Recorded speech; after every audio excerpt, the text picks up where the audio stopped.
Истанбул со популација од 14 милиони луѓе, сместен на прекрасниот Босфор кој го спојува Црното со Мраморното море, оваа година беше домаќин на најинтересното финале во историјата на Лигата на шампионите.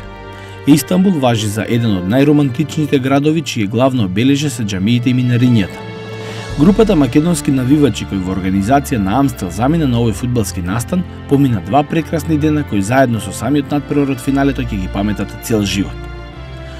Покрај македонската група, за овие 2 дена во некогашниот центар на Отоманската империја, а денес најважна дестинација на Европа за поврзување со азиската култура, присуствува уште околу 90.000 симпатизери и влюбеници на фудбалската игра.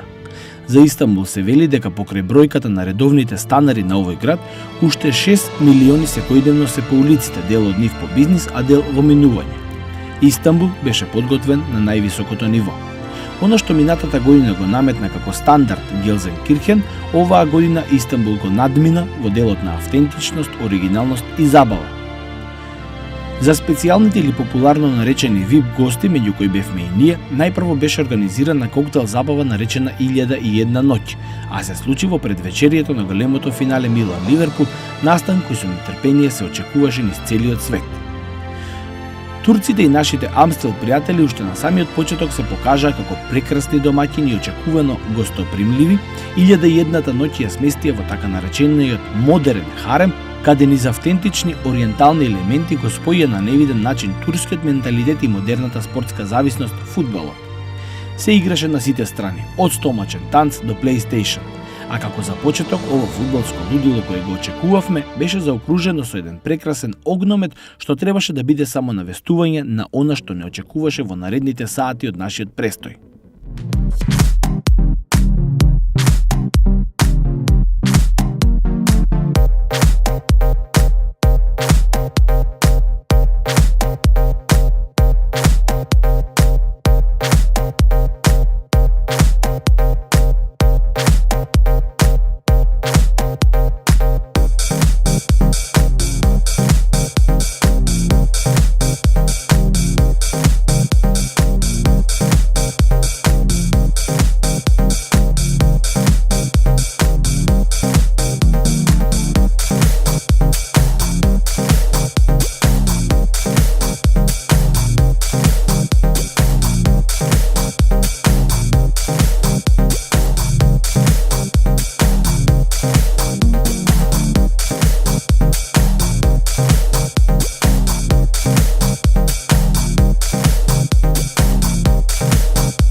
Ово што го гледате, оно што е залегнат сега во моментот во вашиот кадар, тоа сум јас. Да, точно вака да кредам капата.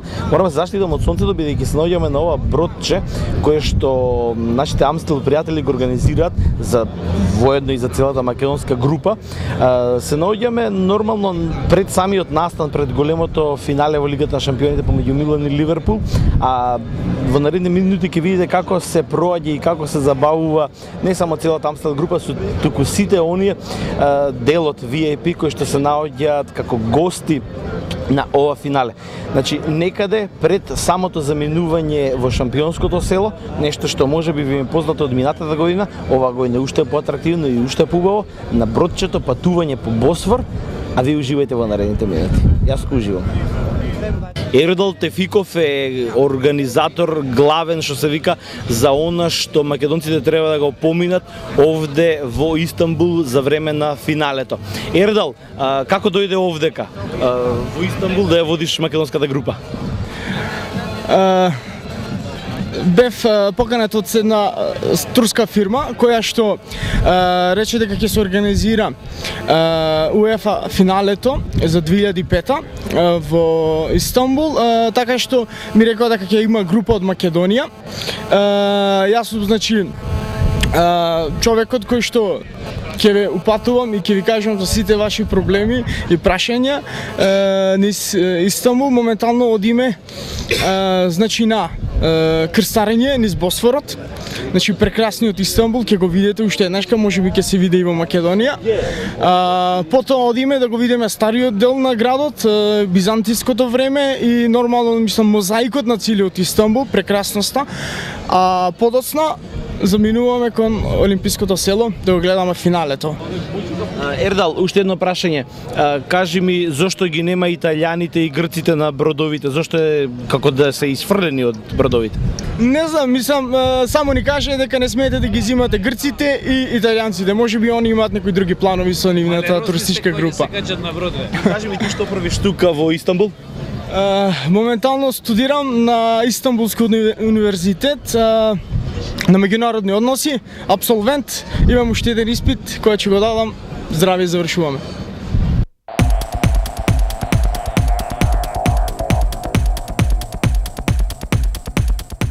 ...32 километри долгото грло на Босфор, кој се наоѓа меѓу Црното и Мраморното море, ја дели Европа и Азија. Овој канал ја одбележува не само историјата на Истанбул како град, туку и историјата на императорите и султаните кои владееле со него. Западната страна на Босфор е поевропска, додека источната го има оној препознатлив азиски шмек. Иако модерните турци за себе размислуваат како за европјани, се уште се вели дека со Босфор завршува Европа, а почнува Азија. До 1973 година Босфор најчесто се проаѓал со брод, а од тогаш па наваму е изграден грандиозниот мост на Босфор кој е четврти по должина во светот. Денес покрај него се изградени два помали моста кои го олеснуваат преминот од запад на исток. Во стариот Истанбул еден од најимпозантните гледки се Аја Софија и наспроти неа една од најголемите џамии Султана Метовата или Плавата џамија. Аја Софија е изградена во времето на Јустинијан како символ на големината на Римската империја, изградена како црква, подоцна преименувана во џамија од страна на отоманските освојувачи, за во 1935 година таткото на модерната Турција Кемал Ататурк да ја преименува во музеј.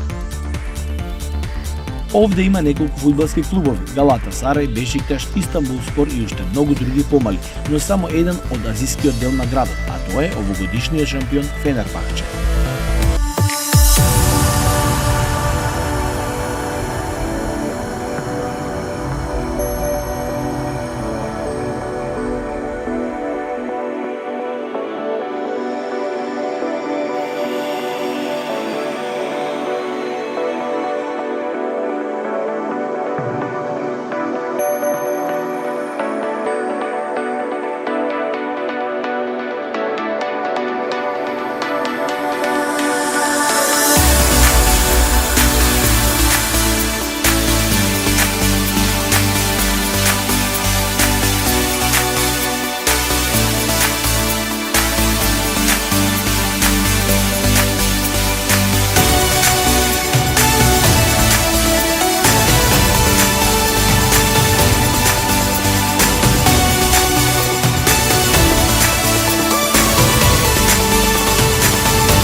Амстел ги представуваше и најинтересните фудбалски прославувања по постигнат гол. На плоштадот Таксим, каде беа сместени англиските навивачи, цел ден се промовира овие забавни и атрактивни моменти. Овој плоштад е срцето на модерниот Истанбул, место каде честопати се одвиваат демонстрации или прослави, токму како овој пат прославата на англиските навивачи за својата нова титула.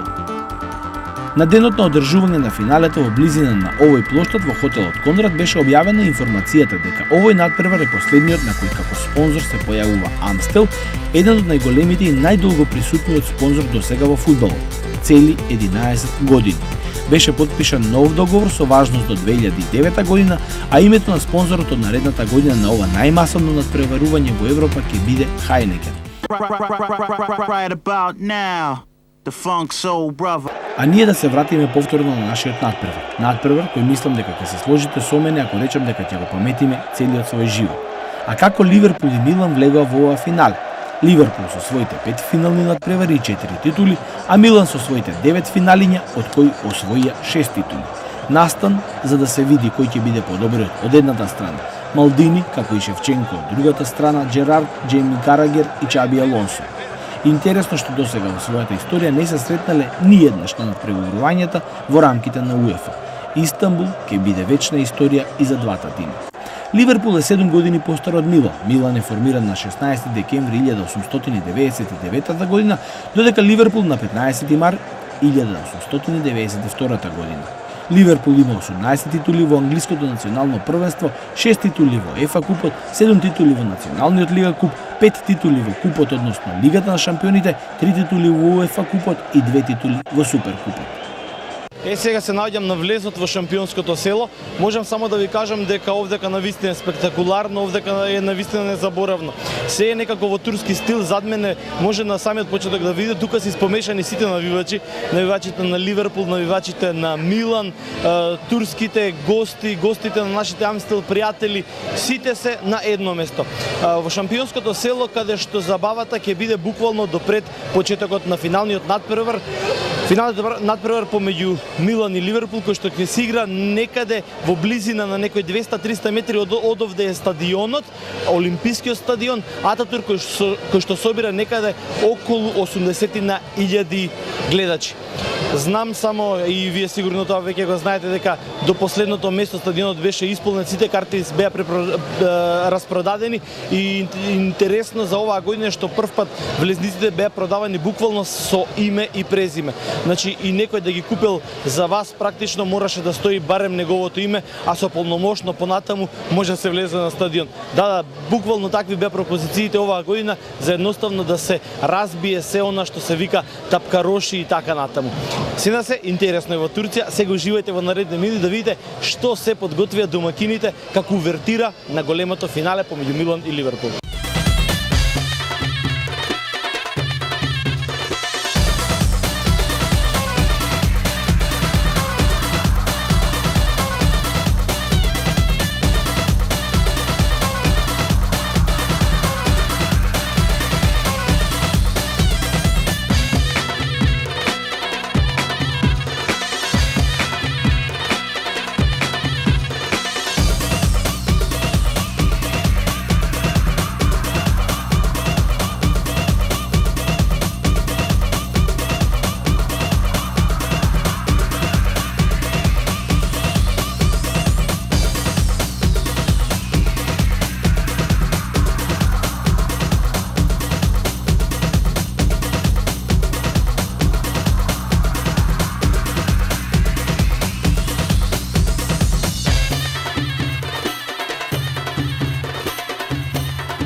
оние што ги добија наградите од македонскиот тим, навистина видовте и сами дека ова не се заборава и дека вечно ќе го паметат, сигурно како ја што го паметам. Ќе ве оставам уште неколку минути да поуживате, а сигурно овој кадар ви е познат веќе од минатата година. Нешто слично, но во многу поинтересен амбиент. Овој пат ориентално, турски, Амстел, повторно најинтересен и најспектакуларен во шампионското село.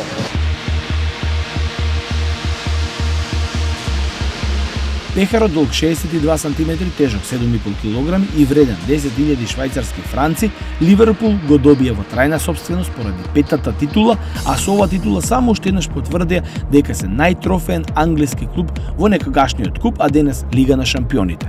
Овој трофеј се добива во трајна сопственост по освоени 5 титули или 3 едно по друго. Ова форма е четврта поред. Досега во трајна сопственост го имаат добиено Реал Мадрид, Ајакс, Бајерн од Мюнхен, Милан и сега веќе Ливерпул.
Кога пристигнавме на Ататурк Олимпискиот стадион, гледката беше прекрасна.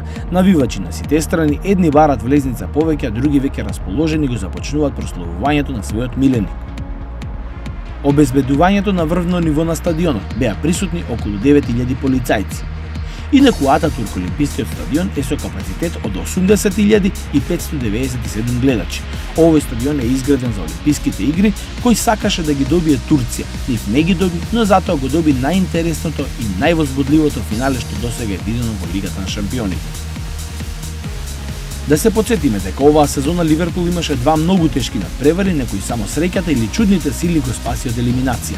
Прво уште на самиот почеток во елиминационата фаза кога победија Грац на гости со 0:2, а дома загубија со 0:1. За малку ќе се случеше изненадување. А следниот надпревар на кој само Бог им помогна беше последниот против Олимпијакос во групи, бидејќи првиот надпревар против грците го загубија со 1:0 во Атина. Дома во последното коло мораше да победат со 2 гола разлика и со ист број бодови, но подобар меѓусебен дуел да одат понатаму. Ривалдо, ако се сеќавате, поведе за Олимпијакос со 1:0. За на крајот во последните 3 минути Стивен Джерард го однесе Ливерпул понатаму се до оваа нова титула. Значи, овие настани само потврдуваат дека чудните сили на вистина го следеа Ливерпул оваа сезона до самиот трон.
Ливерпул во Истанбул ја победи фудбалската логика, а во овој град осамна уште неколку куриозитети кои вреди да ги споменеме во оваа епизода на Топки. Минатата сезона Мориньо беше прогласен за најдобар тренер во светот. Прво ја освои титулата на Купот на УЕФА со тимот на Порто, а следната година титулата во Лигата шампиони исто со тимот на Порто. Оваа година таа титула би требало да му припадне на Рафа Бенитес. Тој минатата сезона исто така ја освои титулата во Купот на УЕФА со тимот на Валенсија, а оваа година титулата во Лигата на шампионите со тимот на Ливерпул.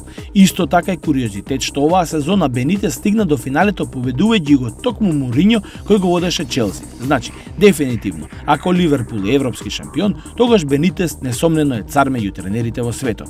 Кон ова само ќе ја додадам изјавата на Мориньо пред скоро 2 месеци кога рече: ако некој може да ме победи, тоа може да биде само Бенитес, не само што ми е пријател и не само што сум учел од него, туку тој и најдобро ја познава мојата игра. Се сеќавате по тоа што се случи. Инаку Рафаел Бенитес е роден пред 45 години во Мадрид, како фудбалер настапил во 70-тите години за младиот тим на кралскиот клуб, а подоцна за екипата на Линарес. Потоа станува тренер прво на младите на Реал, па преминува во Валјадолид, а оттаму во Осасуна. Ги води најубавите години на Естрамадура, а во 2000-та година една сезона е во Тенерифе. Со Валенсија го прави изненадувањето во Шпанија, за сега да продолжи со Ливерпул. Има 2 титули во Примера, една во Купот на УЕФА и една во Лигата на шампионите. Во Британија беа објавени и податоци за неколку лудаци кои дури на полувремето ставале облог за победа на Ливерпул. И нормално, на крајот добили. Ако во светските медиуми овие неколкумина беа наречени лудаци, тогаш и водителот на Топки може да биде класифициран во оваа група на прогнозери, бидејќи со изјавата на полувремето за спортското радио Канал 4 во живо од Истанбул, поводството на Милано 3:0 изјави дека за Ливерпул ништо не е загубено. Природните сили не се на страната на англичаните, ако падне гол во првите 10 минути бидете сигурни дека Ливерпул ќе победи на пенали. Тоа беше изјавата дадена за полувремето за спортското радио Канал 4 во живо од Истанбул. А што беше тоа во кое Топки веруваа 2 месеци пред финалниот надпревар додека Ливерпул ќе биде шампион? Во 1978 година Велс победи во рагби Суперкупот. Во 2005-та Велс повторно победи во рагби Суперкупот. Во 1978 година почина папата во Ватикан. Во 2005 година почина папата во Ватикан. Во 1978 година принцот Чарлс се ожени со Леди Ди. Во 2005 принцот Чарлс се ожени со Камила. Во 1978 Ливерпул загуби во финалето од Лига Купот. Во 2005 година Ливерпул загуби во финалето од Карлин Купот. Во 1978 година победник беше Нотингем Форест кој стана и шампион во Премиер Лигата. Во 2005 година победник беше Челси кој стана шампион во Премиер Лигата. Ако ги собирате бројките на годините, на крајот ќе добиете 7.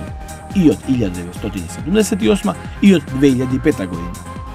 Милан последните титули ги освојуваше играјќи во финалето со бели дресови, но Ливерпул пак до сега секогаш во финалето кога играл со црвени дресови победувал против тимови кои играле во бели дресови. Капитенот на Милан, 37 годишниот Паоло Малдини, рече дека додека е жив ќе го памети ова финале и ќе го преигрува в глава. Токму поради тоа и болката е толку голема. Најдобриот фудбалер на планетата, Диего Армандо Марадона, по надпреварот изјави: секој што играл во калчо знае дека ниту еден тим не може да направи пресврт по негатива од 3:0.